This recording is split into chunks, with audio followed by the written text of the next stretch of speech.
And all of a sudden she pops up, she grabs the 2 front seats, leans forward and goes, "What's the best way to have sex in this thing?" Oh my God. And I just looked at her husband, and her husband's like, "I'm so sorry."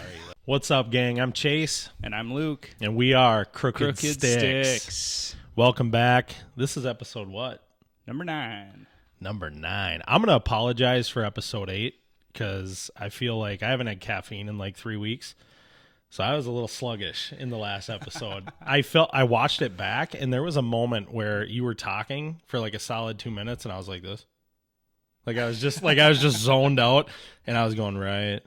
You know what I mean? It was bad, man. And on the other end of it, I really thought that it was a good episode. No, after that, it got great. But like the first 8 minutes of me, it was just, yeah, no, for sure. Yeah. I was zoning out. Oh, but it was bad. It turned into be a really good episode, and hopefully everyone got something from it because, I mean, it was pretty deep, I feel like. Yeah. Feeling Distant from God, episode 8. Go check that out. Go peep that. But now, episode 9, we're going to take it a little different route. We're going to go back to just the lifestyles we live and talk about sales. Our career path that we both decided to take. And Chase has been in sales how long now? 10 years. 10 years. Yeah. And I'm kind of just starting my journey in a way. I've been in, I was in sales when I lived in Iowa for 3.5 years. Yep. And then came back and got into accounting. And the sales you were doing in Iowa was semi-trailer sales or actual semis. Yep. And we were detailing, I mean, the whole business was just the three of us pretty much doing the shop work, the detail work, trying to sell semis and trailers at the same time. There was quite a bit. So, and then I came back, got into accounting, and then now I'm almost 2 years into mortgage. So, right on. Just getting that rhythm back down for what sales is. And, but yeah, let's kind of talk about it. What are your thoughts on sales in general? Let's talk about sales in general, not necessarily car sales, not mortgage. Yeah. Sales in general. Do you feel like everybody can do it? If I had to put sales into 3 words, I would say tough, rewarding, and exhilarating.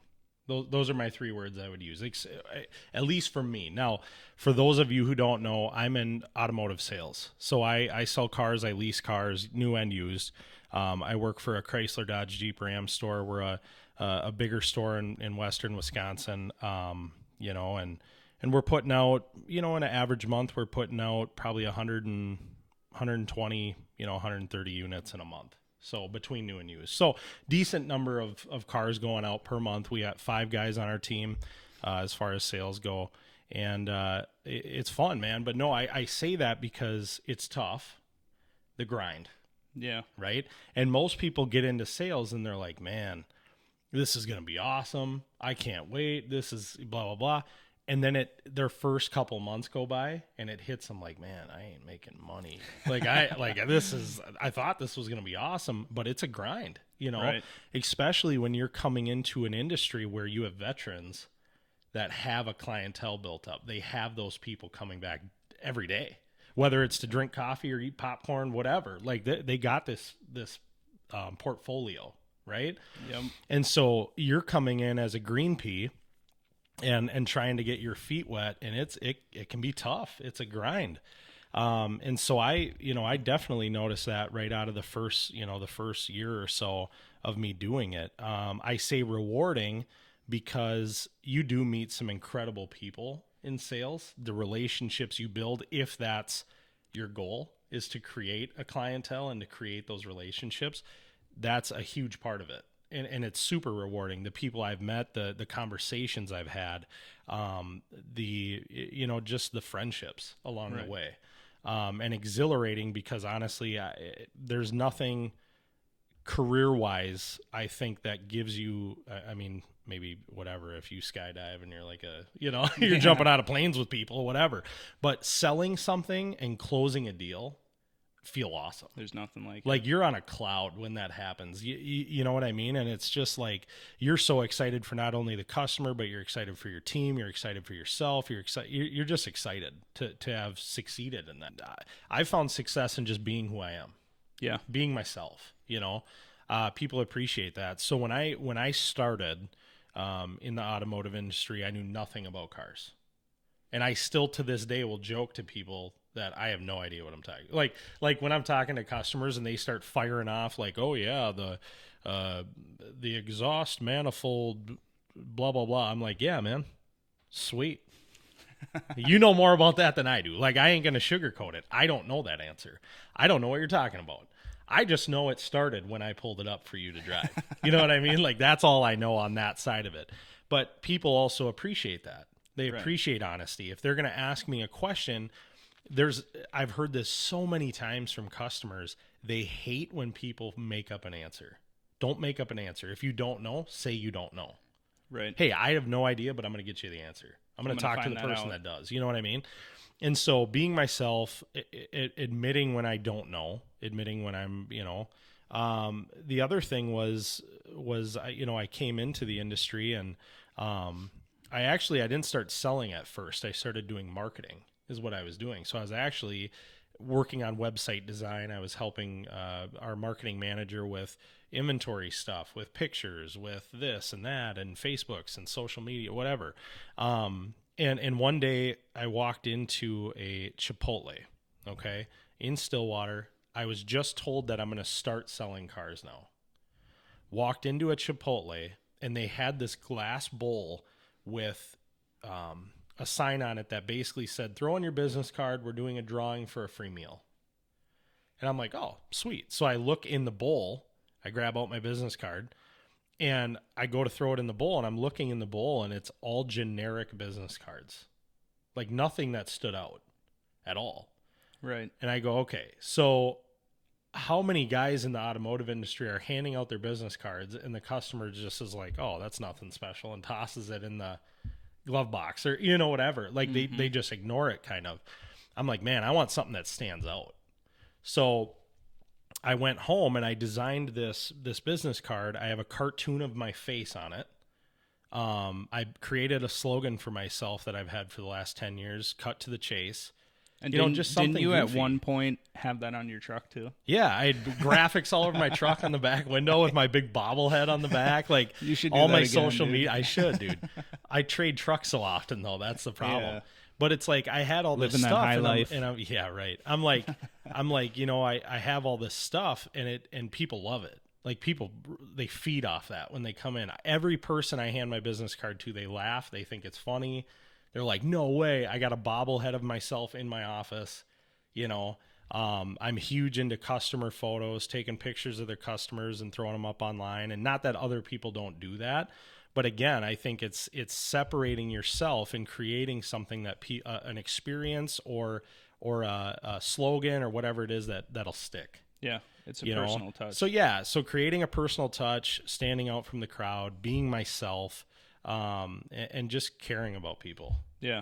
That's what I've found success in over the years. And I think there might be something behind how much, because you always post the pictures of your customers with their new cars. Yeah. And there might be something in someone's mind that says, I can't wait to have my picture taken with my car, and Chase post it. Or I've had that happen. I've literally had that happen. Where they're excited for it because they see all day long, they see your pictures of your customers with their new cars. And they're like, I can't wait to be showcased. Well, and the other thing with that too, I mean, just talking about standing out more, people listening might be like, Chase, there's literally thousands of salesmen that post pictures of their customers with cars, right? Right. But when I was looking through those, Facebooks and Instagram posts, one thing I noticed was that these salesmen, they'll basically say the same thing. Congrats to so-and-so on the purchase of their 2023 Hyundai Sonata. Yeah. That's it. So even taking it a step further and saying, no, I'm going to share a story about this person. I'm going to really make this a personal thing so that everybody that sees it, that's friends with them, is like, dang, like this dude knows about them. Like he knows their story. He got to know these people. It wasn't just a sale. you know, and so that's something too that I've been told by people that follow me online or whatever, like, man, you know, that dude came all the way from Arizona, flew in, you picked him up at the airport, he surprised his girlfriend had no idea what was going on. Like, there's a whole story and they know the story. Right. That was so cool, man. That was freaking awesome. You know, so just taking that, even that next step as far as something so simple and making it your own. Yeah. And there's a lot of people that do that as well. So I mean, I ain't saying I got the magic answer, but I'm just saying it's working. That's something that's worked for me. It's working. Yep. And I think a big thing I've noticed is, I think this could go in all industries, but educating your borrower or your client, you know, I think one of the big things, especially in the mortgage industry or even real estate agents will walk their clientele through the house and not tell them, like, just be like, hey, what do you think about it? Yeah. But really, you could be in there and be like, okay, the water heater's, you know, this old, the furnace is this old. It kind of looks like there's a crack in the wall here, or you know something about the foundation or something about the house that you could explain to your customer. Yeah, it's a sales pitch 101. Sales pitch 101. And I think on the mortgage industry, there's a lot of people that go through the mortgage process. They don't know what they're getting themselves into. Right. And then they're scared at the end of the transaction of, like, what am I signing right now? Like, what are these numbers? Right. And if that's one thing I've always taken pride in, is making sure the person signing the papers know what they're getting themselves Absolutely. into. No, and that's in any industry with sales, I feel like. Yeah. You know, for me, there's so many people that will walk into Bernard's trading a car, and I'll say, hey, so just out of curiosity, do you want to stick with blind spot monitoring since you had that on your last car? Well, I didn't know I had that. What are you talking about? Yeah, no, you did, you know, or, hey, so I saw you got remote start. Do you want remote start and heated seats on your new one? I didn't know there was remote start. You know what I mean? Like a lot of, and that just goes to show there are a lot of salesmen that will just push for a number. Right. They're pushing you out. Hey, got you sold. Cool. On your way, on to the next one. Yep. And they're not taking that time to explain, this is what you just bought. This is what you're buying. And this is how you can enjoy it. You can get the full effect out of this vehicle or out of this home or out of this, you know, whatever. So no, it's a shame. It really is. Absolutely. And one, you know, a positive outcome of a story was a couple that I had helped, and it was first-time home buyers. They were renting at the time. Explained them through the process. We happened to get under contract with the second house they looked at, and they went on, and now they have sent me 2 more people. Right. Within the last 2 years. Yep. It's those connections being made and making a statement and really helping people is what's totally going to lead to more referrals down the road. Absolutely. Yep. And 100%. You know, it's realistically not what you know, it's who you know. Right. In that instance too. Right. Because you get the right people on your team, they're going to put your name everywhere. Right. Yep. They're going to tell everybody about it. Oh, for sure. And one thing I've always lived by, I heard this when I first started in sales, and I've never forgot it, and I hold on to it tight, is... Yeah, I bet you do. Yeah. Sometimes when I'm alone. So, no, but, okay, so somebody said to me once, and I'm going to use cars, right? But just whatever industry you're in, whatever you sell, just think of that product, right? I don't care if it's a couch. I don't care if it's homes. Whatever. Burritos. All right? Anybody can sell a car. But it's how you treat that person, not only during the sale, but after the sale that matters. Right? Yeah. So anybody can sell a car, but it's how you treat that person during and after the sale, especially, that make a difference. For sure. And that's huge. And I think people would agree with that, you know, if going to the follow-ups and the sending referrals, that sort of thing, if that person feels like, I just got basically sold and pushed out the door, why would I want someone else to feel that way? Right. But if Luke's following up with me and like, hey man, you know, we just closed on your mortgage last month, or how are you getting settled in? How's the house going? You know what I mean? How's everything? How the kids like in their rooms? How's this happening? Blah, blah, blah. Even though you're not the realtor, but maybe you're just following up as the loan officer. So they know, Like, hey, if I got somebody else that wants a loan, I'm going to this guy because he took the time out of his day to care about me after I signed the paperwork. Right. You know, that's huge to people, and that means a lot. Yep. So that's something I've held on to for, forever. Yeah, and it just goes to show you really care. I think that's the ultimate factor of they're not just a number. Right. Because so many people go through this world and they feel like they're just a number, or they feel like they're just being used, essentially, like you said. Right. Just a transaction. Yep. And I take pride in what I do, and I know you do. Yep, absolutely. Of making sure those people are taken care of. Yep. And that's just what's going to build our business even stronger. And I think another point is the team around you, too. 100%. Yep. Because you can be as good as you want, but if your transaction coordinator or your finance guy or the technician that's helping them in the oil change, right, it only takes one person to screw a customer. Yep. Absolutely. And that customer never comes back, no matter how much he likes you or she likes you. Yep. You know? Yep. You look at the team around you, and you want to make sure that you have a stout team, whether no matter what industry. This could be the food industry. This could be insurance. Literally anything. Your team is the most important part of your, I guess, one of the most important parts of the transaction, because you need to have that backbone of trusting the people around you. Absolutely. Yeah, if you don't have trust, you got nothing. Yeah. And if you can't trust, I mean, that's why you can't just hire anyone either. Right. Yeah, we talk about that a lot because, again, we run 5 guys, you know, and we're a store that we could have 8 guys if we wanted. Running 5 guys, no burger and fries, you know what I'm saying? But we don't. We want our, you know, we run a very laid back environment, no hostility. We all work very well as a team, you know, that sort of thing. Now bringing in more guys disrupts that a little bit. And so we don't do that, but we're a store that definitely could.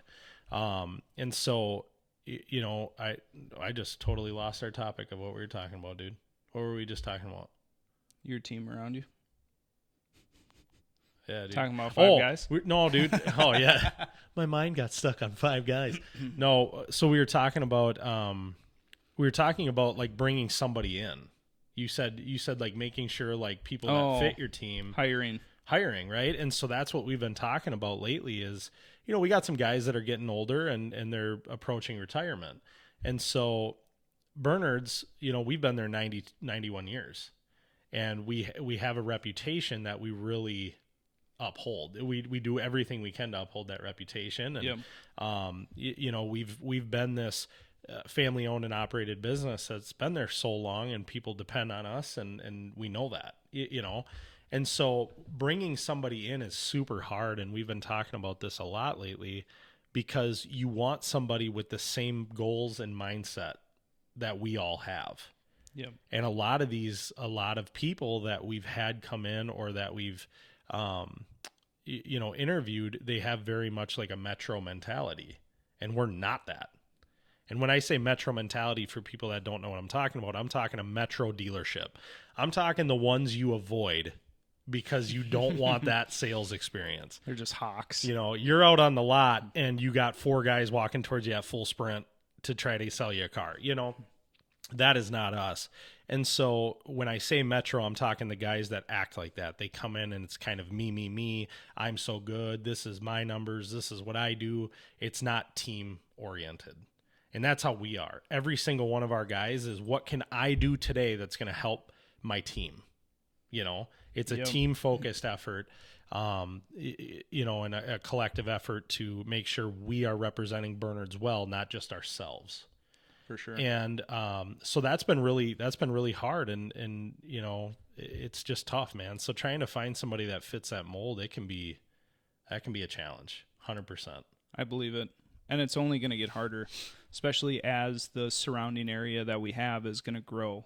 It continues to grow. Right. Well, and it's hard to find somebody with kind of old school values that way too. Yeah. Because I would argue that a lot of times people in sales nowadays that are coming into sales, it is a money driven, not saying it shouldn't be, right? Like you need to have success, but it's very much money driven and not ethically driven or morally driven, right? So I'm just saying, like, it's about what am I going to do to sell that car? I don't really care what the outcome is for that customer. Like, I don't care about giving them sound advice. I just care about selling them and moving on. Yeah. I don't care about how bad of a situation it is, whatever. Just sell the car, get them out, And so finding people that have those same goals and those same morals and those same mindsets, it's going to be tricky. I especially with upcoming generations that are A, don't want to work, lazy, and B, just if they do work, it's usually a selfish mentality, right? Which is hard, but that's the reality. Okay, so we've talked about kind of what we would define or what we would explain sales to be to somebody that's maybe looking to join, right? Yeah. We've talked about some branding stuff. We've talked about our experiences and some of the difficulties, whatever.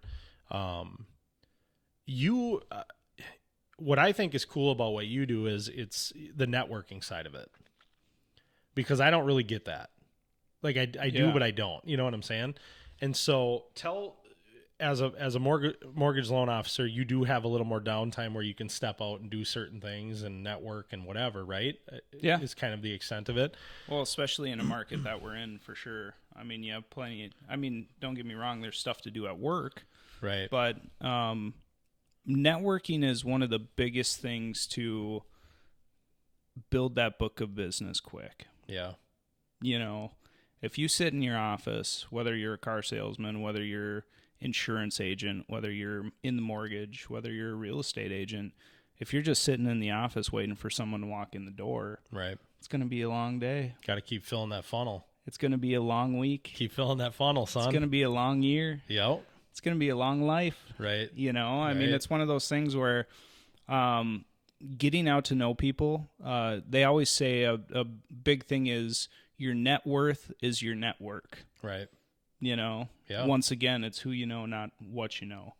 And that plays part because once you start getting out into the market and getting to know people, I could name off at least one lawyer, one accountant, multiple real estate agents, multiple people that sell different small products, small business coaches. What else is there? Multiple chiropractors. I mean, there's so many people that you get to know in these networking groups. Because everybody at these networking groups they're hungry. Right. They want to get to know everybody. Yep. And then you have this like referral basis, this deck of cards, essentially, where you're kind of the, a guy. Right. Right. So if someone's like, oh, I'm looking for someone to repair this, I know a guy. Yep. Let me give you his card. Sure. Yeah. Oh, I'm looking for a chiropractor. My back really hurt. I know 3 of them. Right. Take your pick. How long you want to drive, son? So it's one of those things where networking has been a big part of my life. And you really get to know people and you become that person of like, oh, I have a quick question. I can ask the person straight up. Yeah. Yep. It is hard though. I mean, it's very intimidating at first, especially going to new networking groups. Yeah. Where you have to stand up and talk in front of the crew and from a person from back in college who absolutely hated standing up in front of the class. You were trash at talking in front of people, dude. It was very scary, but now at this point in my life, like I don't mind it. Yeah. You can tell the people in the room that are super nervous doing it. Yeah. And as long as you get like an elevator pitch going, Sure. Where you can in 15 to 45 seconds say something about your business. Yep. Or an ask, as they would say. And so you get that down, and then you just change it every networking group or even the same one during the week or every couple weeks because no one's going to remember really what you say. Right. Yeah. Yep. I mean, it might trigger something if you're saying like, instead of just saying, hey, I sell cars, you would tell a customer story. Right. And be like, hey, I was able to work with this couple that got a divorce. They were looking to refinance a car. The lady ended up buying a car and saying she was my favorite person ever. Right. Or saying I was her favorite person ever. And you tell a story and maybe someone in the room will relate to that. Sure. Triggers something. Yeah. Yep, an emotion or yeah, for sure. And that's one of the things that has worked really, really well in making it a story and triggering an emotion. Yeah. Rather than just being the bland old, I'm a mortgage lender, And yeah, we got great leases on Pacifica vans. Yeah. Do you know of any families that keep popping out kids, dude? Exactly. Right. Yeah, for sure. Yep. So making sure you try to be yourself. Don't try to be someone you're not. Exactly. Going back to what we said before. Yeah. And just generally being a good person. One of the things that really makes it go well is one-on-ones. So not only are you in that networking group, but sure, you see people and meet people that you like and think you could do business with. Yeah. And then you meet them for coffee. Yeah. You meet them for lunch, whatever, but you get to know them on a personal level too. Yep. And that's when it really starts of getting to know multiple people at a time. Yeah. Then they think of you.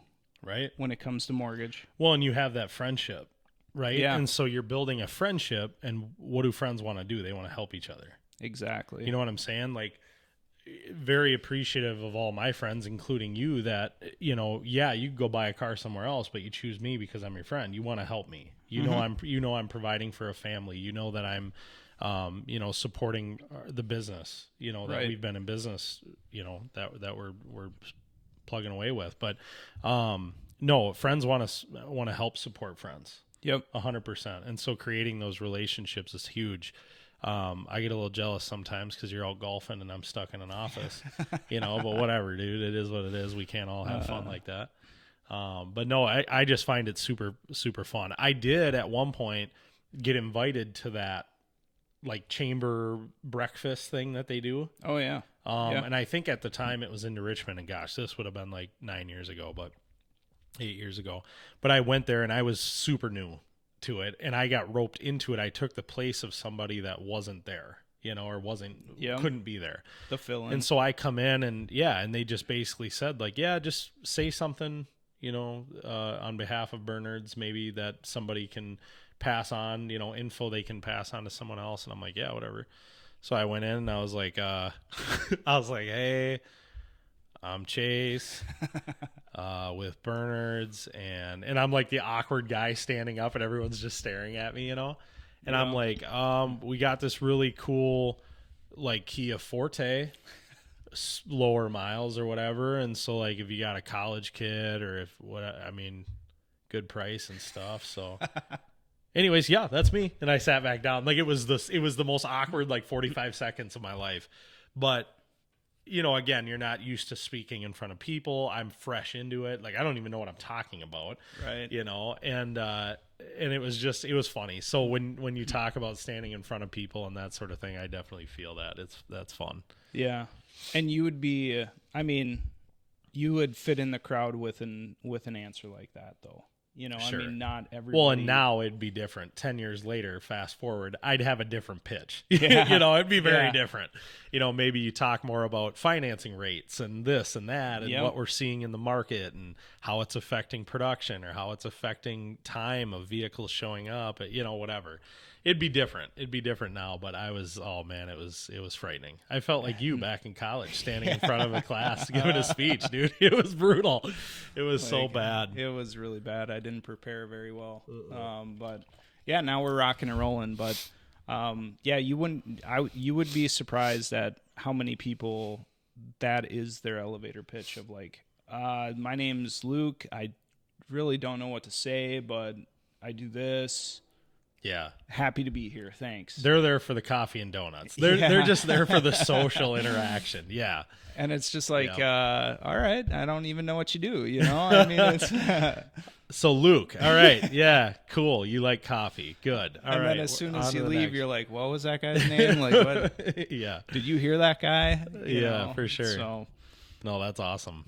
It's things like that. The networking is truly where you're going to build that customer base. I mean, fast. Yeah. As fast as you possibly can. And those connections being made, they can last the rest of your career. Yeah. Like I said, I mean, if you find one good, let's just say accountant for car sales, and that accountant or financial advisor. Sure. That's maybe a better fit for you. But you find a financial advisor, you get to know them, and you say, hey, if you have any customers that are stuck at a 7% rate on their autos, because I know you see it, hey, feel free to shout me out. Yeah. And I would love to talk to those people because I know there's a good chance I could get them a lower rate or put them in a car that's better fit for that. Sure. Yeah. And you get to know 15 financial advisors on a personal level. Yeah. I mean, think of that referral base. Oh, for sure. Absolutely. And that's kind of what you look on the mortgage side. You have financial advisors, you have accountants, you have lawyers if you can get in with them, you have realtors, and then you have your personal customer base that you have built up. Yeah. So give it 10 years of doing that. Right. I mean, you really could be rolling with a referral. As long as you're doing what you need to do and taking the steps. Yeah. You got to grow the tree. Right. Absolutely. But the first few years of growing of the tree is... Trees don't grow without water, son.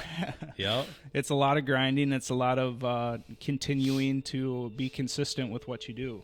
Yeah. And I fall into the slumber of like, oh my gosh, everybody else is slow. Like, why... You have 10 other lenders contacting the same realtor. How am I different with one email? Right. Right. So then I just don't do it. Yeah. And then you fall into the slumber of, we'll start again tomorrow. Yep. We'll try it next week. The weekend's coming up. Yeah. So, I mean, really pushing yourself. And that's why a lot of people go into like coaching. Sure. They get a coach because they can't push themselves. So they're going to pay someone to push them. Sure. And they have some pretty good. That's a thing in mortgage lending? Yeah. Holy buckets. It's called the core. Okay. These guys are hardcore though. Yeah. I mean, they're going to push you. They go, it's like $3,000 to $5,000 a month. Oh, but they go, gross, dude. If you're not doing what we need to, you're out. You're out. We don't want your money if you're not going to follow the plan. Interesting. Which is good in a way. Oh, yeah. No, I get that. Yeah. But it's like you're going to pay us and we're going to get you to the level you want to be at. Right. But you're going to work for it. Right. And that's like Mortgage Marketing Animals is another one with Carl White and everything. And they do the same concept. It's like Monday through Thursday. You're just pounding the phones and doing this consistent role of work. But they're the same way. They're like, if you don't follow the coaching, like, we're not just going to sit here and take your money. Like, that's...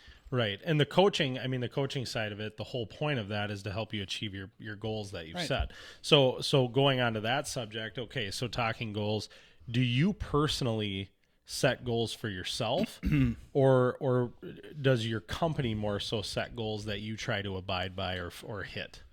A little bit of both. I would say more on the personal side of the last few years. Okay. Because they know what market we're coming into. They know the structure of what it takes to be a new salesman. Sure. No matter what industry. So they're pretty laxed. And this year, actually, 2023, I have beaten just by a hair, beaten my goal. Okay. Which is great. Yeah. And I think my goal was probably a little higher than theirs, which was good. And they probably more or less don't. I mean, they do, but they don't have expectations necessarily because again, they understand the market's a little slower.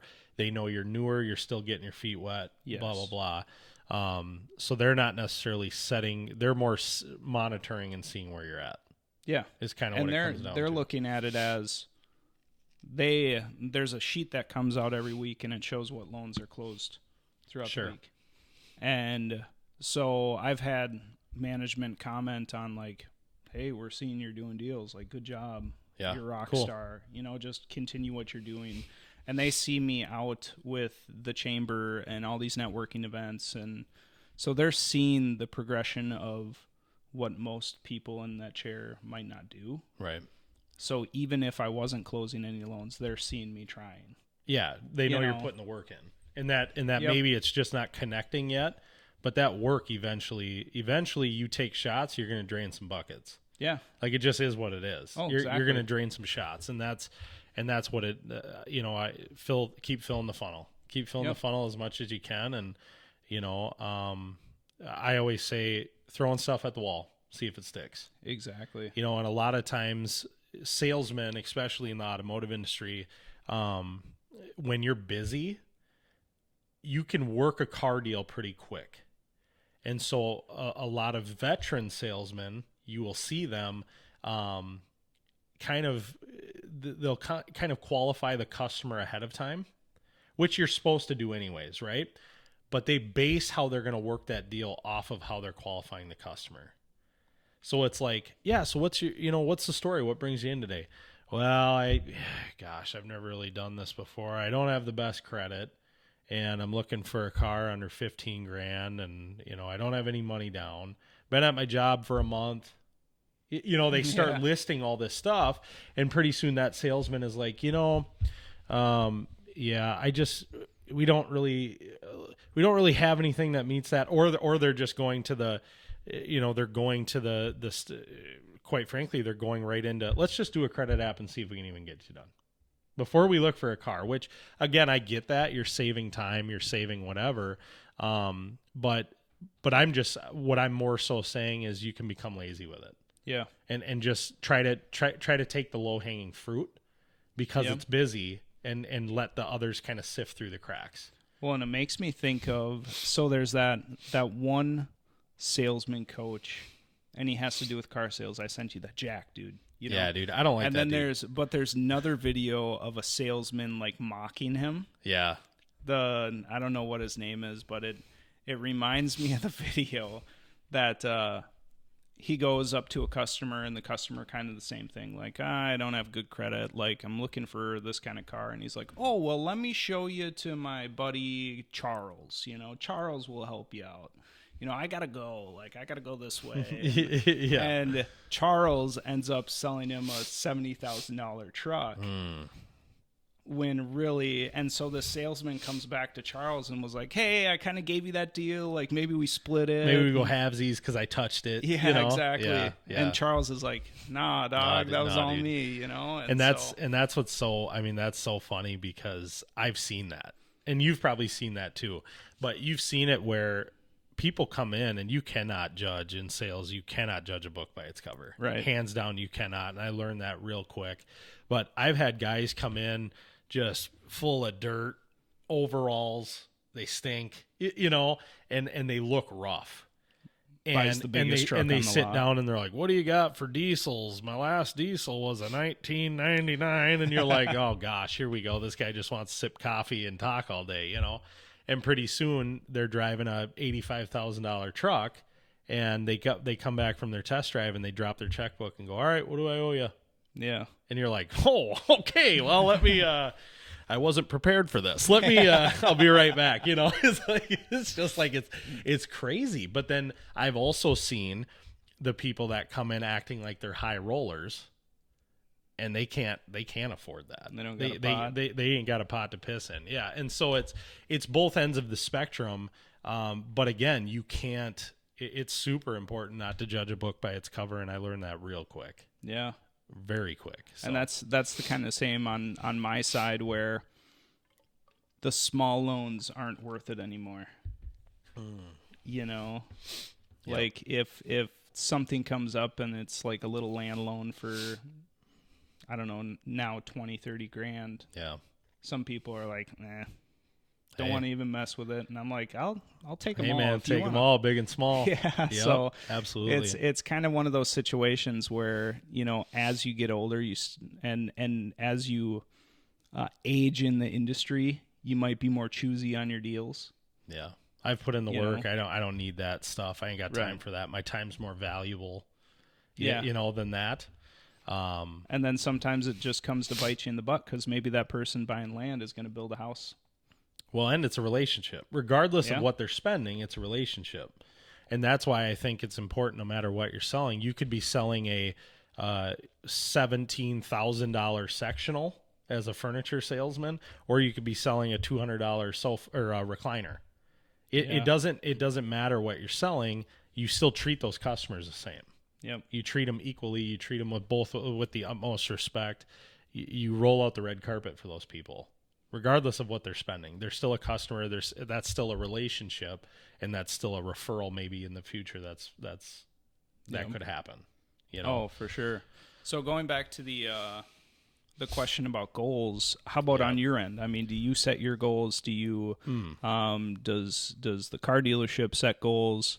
What does that look like on your end? Yeah. So with the and I can only speak on behalf of our company, I guess. Every dealer's different. I'll just put it that way. So in the automotive industry, you have some stores that pay their salespeople based on tiers. It's a tier system. So they might say, okay, if you sell 10 cars, you get paid this amount per car you sold, just flat pay. If you make 15 cars, you get this much, 20 cars, this much. So they kind of cap it at, okay, 20 cars, you get that. Anything more than that, it just stays the same. So you kind of have this goal like, oh, if I get to 20 cars, that's it. Like, woo, I did it, Some are all based on it's just a straight flat, or it's a set commission percentage. But for our company, it's a little different. We all again, because we're family owned and work as a team, and we don't like that cutthroat environment. It's a team mentality. So all your grosses kind of go into a setup, and then we draw from that. But I personally, yes, I set goals for myself. I have a goal each month of what I hope to hit. Every year I do it. Yes, I sometimes do it month to month, but mostly I will do it year over year end. I'll look at it year end and say, okay, this upcoming year I want to increase by this much, or, and it's hard because there's so many factors like market and production and all these things that can hinder that. But at the end of the day, if you have nothing to shoot for, you have nothing to go after. Right. If you don't have a goal set, you got nothing. So, I do generally, I'll look back at my last year, come January 1st, I'll take that look back and I'll say, okay, this is where I was at last year. I'd like to increase it by this amount, or help this many more people find a car, whatever, and kind of set those goals. Or, hey, there were, this many people I didn't even tell about accessories. I didn't even talk to them about running boards. So I want to be better about doing that, and set those goals too. I want to talk. I want people to understand and know that, hey, we offer parts too, and you can get tonneau covers, and you get running boards, and you can do this, or rust proof and undercoating, or whatever. So setting those individual goals as well. So yeah, I definitely do that. And but on the flip side, again, going back to laziness, or going back to kind of coasting. Especially as you become a veteran, it's kind of like, and I've seen this so much with other people at other dealerships, but you hit your number and it's kind of like, whew, all right, cool, done for the month. Like, it's kind of like now all the pressure's off and you just kind of lay back and let other people kind of pick up the rest, and you're kind of already focused on next month, which, whatever, to each their own. That's not how I tend to think. So it's because we out here grinding. I'm not done until month end. Is kind of my mentality. But there are some people that once they hit their goal, it's all right, I'm letting off the gas and just coasting the rest of the month. Yeah. And the huge difference there is that you could sell a car in a day. Car a day. That's the goal. Car a day. On the housing market, you're talking anywhere from 15 to 45 days to get a transaction. Right. Yeah. Yeah, you can't afford to. I mean, yeah, that's crazy. So as of right now, I'm looking at November 15th. We're getting close to almost not being able to squeeze a house into December. Right. You know, if we're 30 days on a normal transaction. Yeah. I mean, we're getting close to that number of we're already talking 2024. Right. For closings to start happening here if they're pushing 45 days. Right. Which most are 30 or under. But so it's amazing the difference there. You know, you're trying to fill your pipeline for the end of the year, but you're coming close to being a month out, and you're done for the year. You got to just close your transactions you have and just start on 2024, which is crazy to think. Crazy. You know. Absolutely. Which you can kind of play out what the end of the year is going to look like for you pretty early. Yep. In a way. Absolutely. You know, squeeze a few in there, but it really any loans that you pick up in December usually are closing into the next year. Yeah. Which is wild to think about. But yeah, a lot can. I mean, car sales. You can have a pretty crazy day. Yeah, you know, if it's packed, you can be slammed, and I couldn't even imagine waiting that long for a deal to close. Yeah, I mean, there's stuff to do in between. You got sure, no, yeah, 100%. But just I mean, going from we can have a customer in and out, sold, signed, sealed, delivered in an hour and a half. You know what I mean? An hour, and it's like to think of 30 days. You're like, dude, you know, I mean, that's insane. That's truly, you got to fill up your pipeline. You know? Right, absolutely. Because you gotta look out, and you know, some months are great. You close, you know, I think my biggest month was August, and I closed 10 transactions. Okay. Which was a really good month. Yeah. But trying to get that consistently in a market like this is almost impossible. But it's doable. You just got to work at it. But but you think of that. I mean, that's going back to building relationships. Right. You know, to be able to have people send you clientele, right? Their friends, their neighbors, their cousins, their family members, you know, things like that. It's super important to continue to build those relationships because that's what's going to keep you busy in the future. It's amazing to me that people don't utilize Facebook and social media, when they sell products. You know, like it just blows my mind. You know, I'm thinking of networking and referrals, which is what you were just talking about, and it really does. Like, it blows my mind. You have a free tool, and you just choose not to. You know what I mean? Like, I've had guys from other stores reach out to me and say like, "Hey man, what do you think? I'm thinking about doing this. I like what you're doing. Blah blah blah. I want to kind of do something of my own." And it's like, okay, so I help them like get set up with that. Yeah. Like, okay, we build my thing is cut to the chase. What can your thing be? You know, buying with Brandon or you know, whatever. Like, ask for AJ. You know, it's just something stupid, but something that catches people's attention, and like helping them kind of create like a profile and whatever. But then it's like they do it for 2 weeks, and again, it's the laziness sets in. Yeah. It's like, well, whatever. I don't need to do that. Like, it's you know, and it's just crazy to me. Or it's like it didn't work.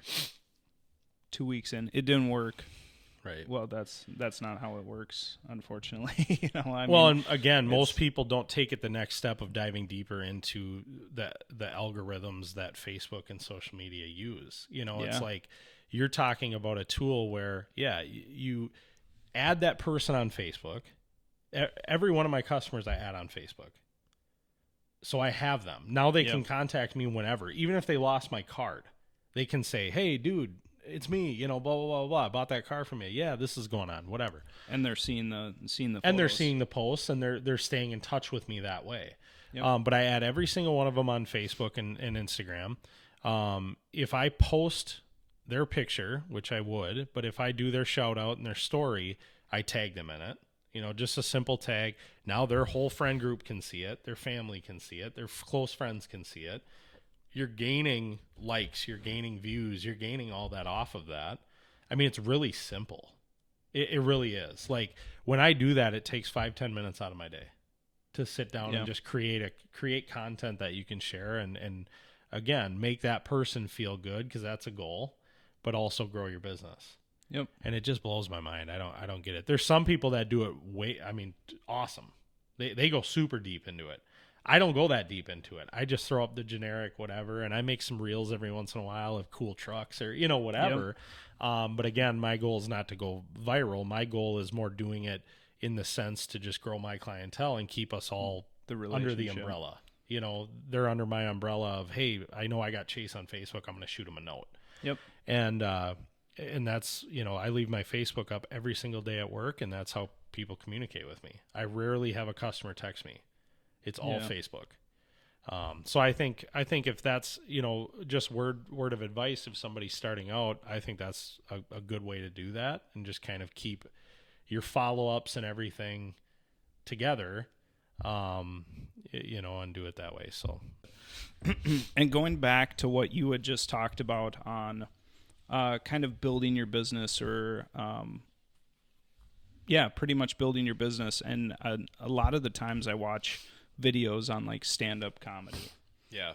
And I love me a good stand-up comedian, Dude, I love it. And my favorite part right now is Shane. Oh, what is his name? Yeah, dude. Gillis? Shane. Yeah, Shane Gillis or whatever. And he goes, where you get that cheese, Danny? Have you seen that part, dude? Is this the one where he's talking about his cousin that like builds sandwiches in the closet or whatever? Syndrome. Yeah, dude. Yeah, where he builds sandwiches at night and takes them to restaurants just in case they don't offer grilled cheese. That's so funny, dude. And you see him grab it. I just watched that the other day. That's where you get that cheese, Danny. And the dad's like, I swear that little is making him at night. And he goes, I'm not making them at night, Dad. And then he'll look at you and say, I'm making them at night. But when he says, where you get that cheese, Danny? That sentence lives rent free in my head for quite some time now. But anyways, these guys have been doing stand-up comedy for years. I mean, an example being Matt Rife or whatever his name is, or Shane or Tom. I mean, all these guys, they've been doing it for literal like 15 to 20 years. Right. And now that social media is a big thing, now that everything, they're starting to blow up. Right. And everybody's like, oh, you're getting successful super quick. But these guys have been grinding. Yeah, dude. Matt Rife was just talking about, he was just on a podcast the other day talking about how a year ago he was contemplating quitting, moving out of LA or wherever he's at, and working a regular 9 to 5 and just, because he was only making like $60,000 a year, right? $40,000 a year. And he's like, I can't do this anymore. Like, this is nuts, man. And then all of a sudden he created some content and boom, now he made like 24 mil last year. It's crazy. Yeah, it's wild, man. So it just goes to show, I mean, no matter what industry, I mean, it might not take you to 24 mil, but it might take you to 24 mil. But either way, yeah, I think the important thing is there that people grind for a long time before they see like super success. Right. And if you do it right, you might get there a little faster. It might take you a little bit longer. But at the same time, putting your steps in every single day, I think is super important. And to know that even though someone on the other side looks like they're doing super well, they've built up to that. Right. It wasn't an overnight success. Usually, it's rare. Usually, it's rare that happens, especially in sales. Right. It's rare. They've put in their time. They've built that clientele, and now they're doing the volume they are. Yeah. Right. So don't throw up your one Facebook post saying, "Hey, so and so bought a car for me today," and then it flops and it gets 3 likes, and you're like, "I ain't never doing that again, dude. Nobody liked my post, and so I'm over it. I'm done with it, dude. Whatever." Yeah. That ain't how it works. And just don't look at your sales numbers or look at you and say, well, I'm not to where that person is, so I should be ashamed of what my numbers are. Again, comparison is the biggest thief when it comes to joy. It is. We've talked about that before. Yep. No matter what in life, if you're comparing to someone else, I mean, it's never going to turn out well. Right. 100%. But, yeah, I mean, So as we land this plane, we've been talking for a while now. So as we land the plane, I want to end on this note. What has been the most interesting story or like person you've worked with. Like, what, you don't have to say names, no specifics, but what's like the most interesting scenario that you've had come across your office, your desk, as far as like interactions or whatever? Yeah. I mean, I haven't really, honestly. I got so many, dude. It's ridiculous. Had some crazy, I mean, interactions, yes. I've had some very weird, uncomfortable interactions. Transactions, not really. I've had really good transactions, and I think half of it goes to show of, like, my process. Yeah. So all of them, but the weird interaction was, there was only one-to-one lunch that I felt really like awkward. I wasted the bank's money. Oh, really? Because it was this realtor, like she had come to Lunch and Learn, and we decided on the internet site showed that she was like a super like a management realtor at this office, and she was just catfished huge. You hard, dude. She catfished you so hard. It kind of happened that way, but at the same time, it was once I got to know her, she had only sold one house in her career. She was just fresh out of college, and she didn't know how to speak. So like I was pushing questions, and she might have been uncomfortable, whatever. And I sat there at lunch. And it's like when you're having a conversation with someone you don't know, you need to keep that conversation going. Absolutely. Or else it gets really awkward. It gets super awkward. And if you have one awkward moment, it's kind of over. Yeah. Like, it's just a downward spiral from there. And we're sitting here, because we went to lunch because I thought it was going to be like a better, good referral basis. Yeah. She's a management at this realty company, whatever. Yep. And it was the most awkward thing. But luckily I've really structured myself well on ability to keep a conversation going. Yeah. So I just asked question after question. There was no questions back. And we call that a taker rather than a giver. Right. We talk about that at work of, are they a taker or are they a giver? Yeah. If they take, they just want to talk about themselves. Yeah. And of course, if they give to the conversation. But this lady was a taker, but I don't think she knew how to ask a question back or keep a conversation going. Yeah. And it just got, like, luckily I was able to play it off and, just keep the conversation going until dinner or lunch was over, and we just went on with our lives and never talked to each other again. Dude. But luckily, out of all the lunches and coffees I've had, that was the one where it like scarred me for life in a way of like, that's a staple moment of, okay, there are gonna be some weird things happening, right. But all right, throw it back to you. Let's hear your story. Oh gosh, I've had some weird ones, man. I've had, I'm trying to think now. I could probably share a few. I had one where me and this dude, so him and his wife bought a pickup truck, and the Rams came out with a new design in 2019, so they had a much larger back seat on the crew cab by like 4 inches. Which those are amazing. Oh, they're so nice, dude. I don't own one, but I want one. Yeah, 4 inches deeper in the back seat, which doesn't sound like a lot, but it is, right? It makes a difference. And so during my delivery process, we walk around the exterior, and then I'll say, all right, let's hop in. Let's go through the radio, get you acclimated to all the settings, whatever. And so the husband, I let him drive. So he was in the driver's seat. I was in the passenger seat. And the whole time I'm doing my spiel, which is like, it could have been 30 minutes, I can hear this lady like wrestling around in the back seat, like just like maneuvering, like you can hear her coat. And it's like, all right, man, like we're talking, we're having a full-blown conversation. I haven't even looked at this chick yet. And I'm like, what is going on back there? Like, I want to know what you're doing, And so I get to the end of my conversation with the husband, and I go, well, that's it. That's it for you guys. Any last questions for me? And I kind of like lean back so I can now see her in the back seat, and she's like laying down in the back seat, right? And I'm like, I kind of look back at her like, what are you doing? I didn't say anything. And all of a sudden she pops up, she grabs the 2 front seats, leans forward and goes, what's the best way to have sex in this thing? Oh my God. And I just looked at her husband, and her husband's like, I'm so sorry. Like, I don't know what to say to you right now. And I'm like, you know what? I said I could give you an answer, but I'm just going to let you guys find out. All right. I'll let you guys explore that and find out. So that was a really interesting one. But no, it's fun, man. Every situation's different. Every customer's story is different. That's what makes it fun. Yeah.